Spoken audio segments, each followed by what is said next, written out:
इंद्र का मान मदन तोड़ने के लिए भगवान ने ये गिरिराज पर्वत उठाया और उसका घमंड तोड़ने के लिए, मान बंधन के लिए ये इसकी जो प्रथा चली आ रही है।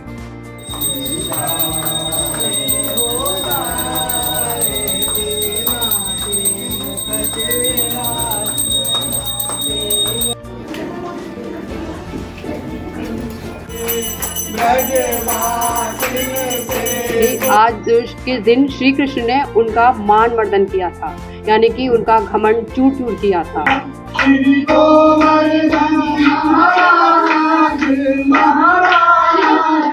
वैसे तो धर्मनगरी में प्रतिदिन उत्सव आयोजित होते रहते हैं, लेकिन गोवर्धन पूजा का उत्सव मथुरा वासियों के लिए बेहद खास रहता है। इस दिन गोपालक के रूप में प्रभु गोवर्धन महाराज का विधिवत रूप से घर घर पूजन कर उनका आशीर्वाद दिया जाता है। इसी क्रम में नगर के घर घर में गाय के गोबर से प्रभु गिरिराज धरण को विराजमान कर धर्म प्रेमी जनता के द्वारा उनका विधिवत रूप से पूजन अर्चन कर परिवार में सुख समृद्धि की कामना की गई।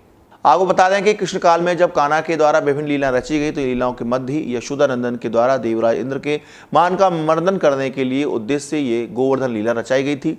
मान्यताओं के अनुसार देवराज इंद्र के मान मर्दन का करने के कारण ही कन्हैया को ब्रजवासियों के द्वारा गोवर्धन पर्वत का पूजन किया गया, जिससे देवराज इंद्र क्रोधित हो गए। उन्होंने ब्रजमंडल पर बादलों को आदेश देकर घनघोर वर्षा प्रारंभ कर दी।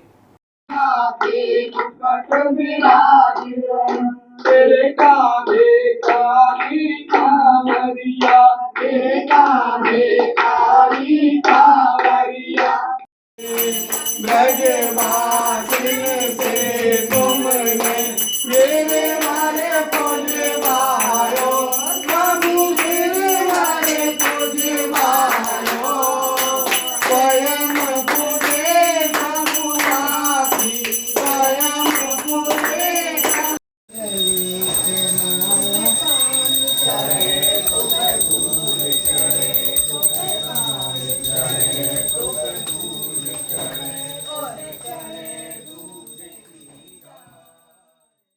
लगातार मूसलाधार बरसात से परेशान ब्रजवासियों को देख करके कन्हैया ने अपनी तर्जनी उंगली पर गोवर्धन पर्वत को उठाकर के ब्रजवासियों की जान बचाई। इसके बाद इंद्र के मान का मर्दन हुआ और देवराज इंद्र वासुदेव सुत कान्हा की शरण में आए। इसके बाद से अनवरत गोवर्धन पूजा की जाती रही है। मान्यता है जिसके कारण से गिरिराज महाराज के घर घर पूजन किया जाता है और इनका पूजन कर आशीर्वाद प्राप्त किया जाता है। ये इंद्र का मान मर्दन तोड़ने के लिए ये जो चला आ रहा है शुरू से कई वर्षों से, ब्रजवासी इसको बड़े हर्षोल्लास से मनाते हैं। इसलिए मनाते हैं, इंद्र का मान मर्दन तोड़ने के लिए भगवान ने ये गिरिराज पर्वत उठाया और उसका घमंड तोड़ने के लिए, मान बंधन के लिए ये इसकी जो प्रथा चली आ रही है। तो उद्देश्य क्या रहा है इसका कृष्ण के द्वारा करवाने का? उद्देश्य ये रहा कि ब्रजवासी ब्राह्मणों ने गुहार लगाई भगवान श्री कृष्ण को कि इंद्र जो है अपने लिए, अपने आप में मान मर्दन के लिए, मान के लिए, घमंड करने के लिए कि मैं ही भगवान हूँ, आप सब लोग मेरी पूजा करो। इसलिए भगवान ने ये गोवर्धन पर्वत उठाया।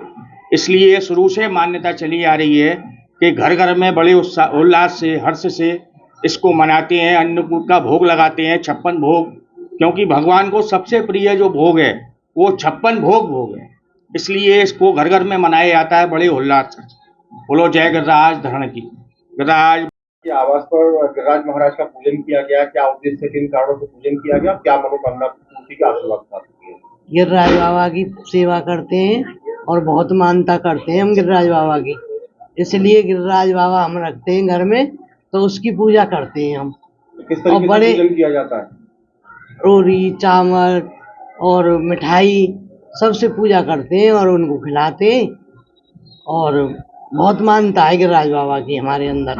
आप ही क्या है कि पूरे नहीं, पूरे में गिरिराज बाबा को बहुत पूजते हैं, बहुत मानते हैं गिरिराज बाबा को। हर साल इसी तरीके, हर साल इसी तरह से पूजते हैं और इस तरह से ही हम सब लोग ऐसी पूजा करते हैं सब घर के।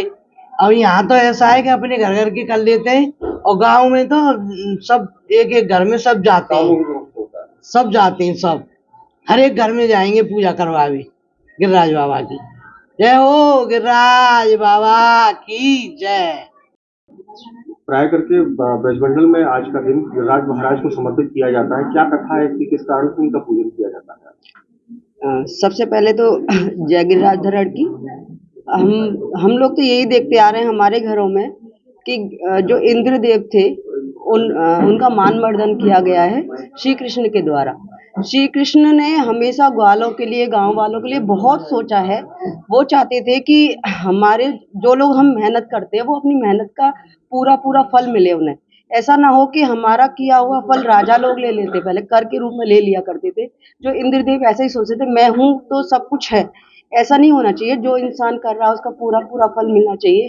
तो श्री कृष्ण भगवान ने वो ही किया, ग्वाल वालों को उनका पूरा पूरा फल दिलवाया।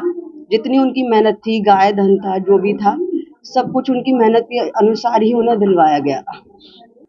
सर, इनका ये है कि आज के दिन जो इंद्रदेव थे, जो देवों के राजा कहे जाते थे, आज के दिन श्री कृष्ण ने उनका मान मर्दन किया था, यानी कि उनका घमंड चूर चूर किया था।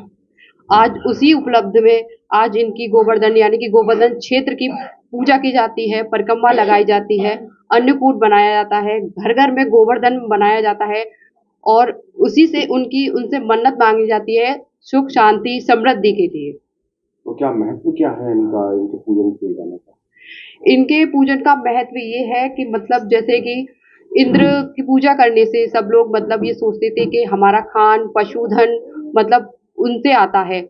मतलब जब श्री कृष्ण ने यशोदा से कहा कि और ब्रजवासियों से कहा कि आप इंद्र का पूजन ना करके आप गोवर्धन का पूजन कीजिए, क्योंकि जो पशुधन है वो हमें गोवर्धन से मिलता है और जो हमें क्या कहते हैं वर्षा वगैरह जो भी है जो हमें गोवर्धन से ही मिलता है। दीपोत्सव का पर्व 5 दिवसीय पर्व कहलाता है। इसमें दीपावली के बाद गोवर्धन पूजा, अन्नकूट, भैया दूज और धनतेरस की प्रोग्राम होते हैं। आज गोवर्धन पूजा है और आज घर घर गाय के गोबर से गिरिराज जी बनाए जाते हैं, जिनकी सेवा पूजा हर पूरे ब्रज क्षेत्र में की जाती है। तो किस तरीके से पूजन महत्व बनाया जाता है, क्या पूजन किया जाता है? पूजन में अपना यह है कि गिरिराज जी का स्वरूप बनाकर घर में हम सेवा पूजा करते हैं, रोली चावल से निर्माण किया जाता है। हाँ, ये घर में निर्माण खुद ही हम लोग करते हैं इसको। और यहाँ 56 भोग हम लोग आज के दिन अपने घर में लगाते हैं, जैसा कि आप अंदर देख रहे हैं, अंदर लगाए हुए हैं।